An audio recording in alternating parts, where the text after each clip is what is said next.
নমস্কার, Sam audio বুকে আপনাদের স্বাগতম জানাই। আমি সায়ন। আমাদের আজকের গল্প কল অফ ডার্ক ওয়েব। গল্প পাঠে এবং বিভিন্ন চরিত্রে আমি সায়ন। শুরু হচ্ছে আমাদের আজকের গল্প কল অফ ডার্ক ওয়েব। প্রথম অধ্যায়, ডার্ক ওয়েবের দরজা। কলকাতার সাইবার ক্রাইম সেলের অফিসে বসেছিল ইন্সপেক্টর অরিন্দম সেন। গত 3 মাসে শহরে 3 জন যুবকের রহস্যময় মৃত্যু হয়েছে। প্রত্যেকের শরীরে একই চিহ্ন, একটি কালো বৃত্তের মধ্যে অদ্ভুত প্রতীক। পোস্টমর্টম রিপোর্টে স্পষ্ট কারণ নেই, কিন্তু তাদের ল্যাপটপে একটি সাধারণ জিনিস পাওয়া গেল, একটি এনক্রিপ্টেড ব্রাউজার, যার মধ্যে তারা প্রবেশ করেছিল ডার্ক ওয়েবের একটি গোপন ফোরামে।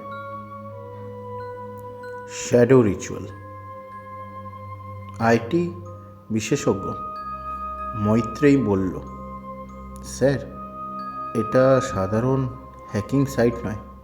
এখানে লাইভ রিচুয়াল স্ট্রিমিং হয়, আর সদস্য হতে হলে রক্তের শপথ নিতে হয়। অরিন্দম কপালে ভাঁজ ফেলল। ব্ল্যাক ম্যাজিক এই যুগে? মৈত্রেয়ী শান্ত গলায় বলল, স্যার, অপরাধীরা প্রযুক্তি ব্যবহার করেছে, আর এই সাইটের অ্যাডমিনের নাম কালনাথ। ঠিক সেই মুহূর্তে অফিসের আলো একবার দপ করে নিভে গেল। স্ক্রিনে নিজে থেকেই ভেসে উঠল একটি বার্তা, তুমি খুঁজছো আমাকে? অরিন্দম থমকে গেল। অধ্যায় 2, নিষিদ্ধ মন্ত্র। মৈত্রেয়ী ভিপিএন ও টর ব্রাউজারের মাধ্যমে গোপনে ঢুকে পড়ল শ্যাডো রিচুয়াল সাইটে। লাইভ চ্যাটে শত শত ইউজার, সবার প্রোফাইল পিকচার কালো মুখোশ। হঠাৎ লাইভ ভিডিও শুরু হলো।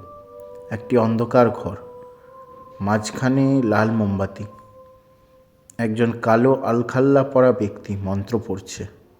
সে বলল, যারা শক্তি চাও, যারা প্রতিশোধ চাও, তোমাদের আত্মা সমর্পণ করো। চ্যাটে কেউ লিখল, আরও কত লাগবে? উত্তর এলো একটি মানব বলি। অরিন্দমের চোখ বড় হয়ে গেল। এই রিচুয়ালগুলো শুধু নাটক নয়, বাস্তবের সঙ্গে যুক্ত। আইপি ট্র্যাক করে দেখা গেল, লোকেশন দেখাচ্ছে শহরের বাইরে একটি পুরনো জমিদার বাড়ি।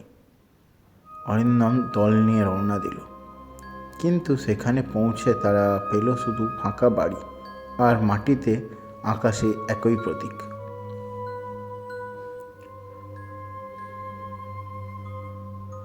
হঠাৎ এক কনস্টেবল চিৎকার করে উঠল, স্যার, মাটির নিচে কিছু আছে।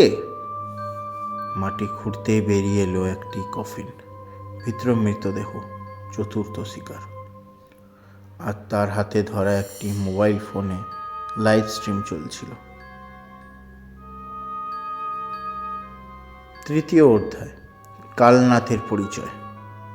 মোবাইল থেকে উদ্ধার হওয়া ডেটা বিশ্লেষণ করে জানা গেল, শ্যাডো রিচুয়াল সাইটের সার্ভার বিদেশে হলেও মূল অপারেশন ভারত থেকেই হচ্ছে।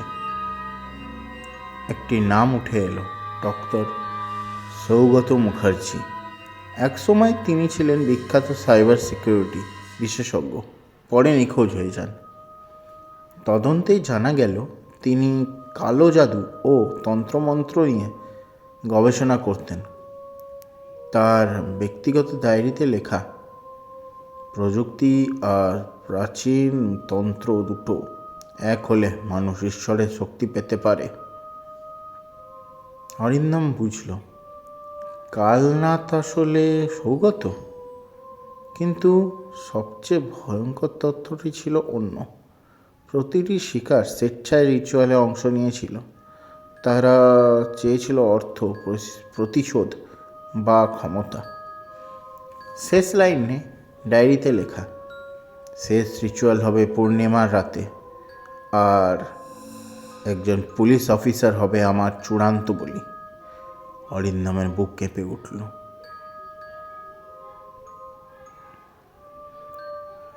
অধ্যায় 4, পূর্ণিমার রাত। অরিন্দম একাই গেল সেই জমিদার বাড়িতে। ভিতরে ঢুকতেই দরজা বন্ধ হয়ে গেল। মোমবাতির আলো জ্বলে উঠল চারিদিকে। মাঝখানে দাঁড়িয়ে কালো আলখাল্লা পরা একজন। মুখোশ খুলতেই দেখা গেল ডক্টর সৌগত। অরিন্দম, তুমি দেরি করে ফেলেছ। হাজার মানুষ লাইভ দেখছে এই রিচুয়াল। চারপাশে camera, dark web live stream চলছে। সৌগত বলল, মানুষ শক্তি চায়, আমি শুধু তাদের সুযোগ দিই। তারা নিজেরাই আত্মা বিক্রি করে। হঠাৎ চারপাশে অদ্ভুত শব্দ, মন্ত্রপাঠ শুরু হলো। অরিন্দম বন্দুক তুলল, কিন্তু হাত কাঁপছে। তার চোখের সামনে ভেসে উঠছে আগের শিকারদের মুখ। সৌগত বলল, বিশ্বাস করো, এরা এখনো বেঁচে আছে অন্য জগতে। হঠাৎ মৈত্রীর কণ্ঠ ইয়ারপিসে, স্যার, আমি সার্ভার হ্যাক করেছি, লাইভ বন্ধ করছি।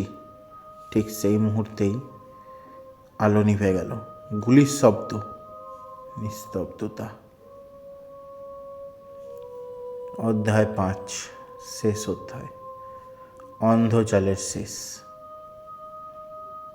পুলিশ এসে দেখে মেঝেতে পড়ে আছে ডক্টর সৌগতের মৃতদেহ।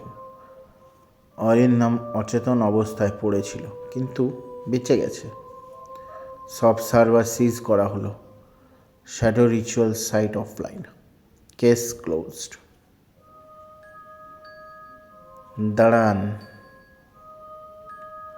কেস ক্লোজড হয়েছে, কিন্তু 1 সপ্তাহ পর মৈত্রী আবার অরিন্দমের ক্যাবিনে এলো। তার মুখ ফ্যাকাশে। স্যার, সাইট আবার অনলাইন হয়েছে।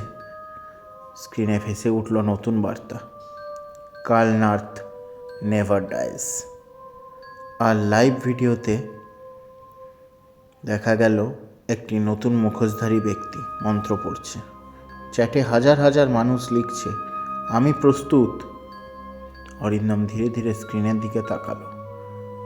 তার নিজের চোখের প্রতিচ্ছবি স্ক্রিনে কালো হয়ে উঠেছে। গল্প শেষ, নাকি এটা কিছু নতুন শুরু হতে চলেছে?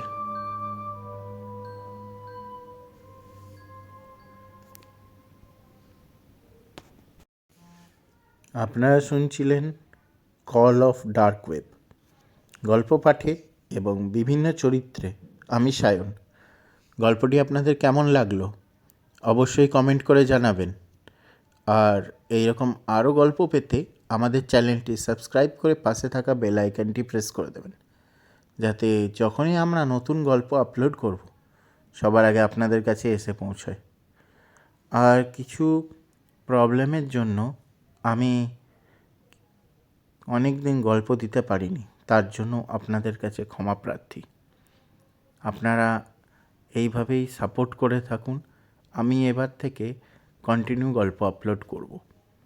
তাহলে আজকে এখানেই শেষ করছি। আবার দেখা হবে আগামী সপ্তাহে একটা নতুন গল্প নিয়ে। আর কমেন্ট করে জানাতে ভুলবেন না গল্পটি কেমন লাগলো, কারণ এই রকম গল্প আমি প্রথমবার দিলাম। তো যদি সবার সাপোর্ট ভালো পাই তাহলে আরও আগে দেব। তাহলে আজকে এখানেই শেষ করছি। আবার দেখা হবে আগামী সপ্তাহে একটা নতুন গল্প নিয়ে। ততদিনের জন্য ভালো থাকবেন, সুস্থ থাকবেন, গল্প শুনবেন, গল্প পড়বেন, গল্প লিখবেন, গল্প শোনাবেন। ধন্যবাদ।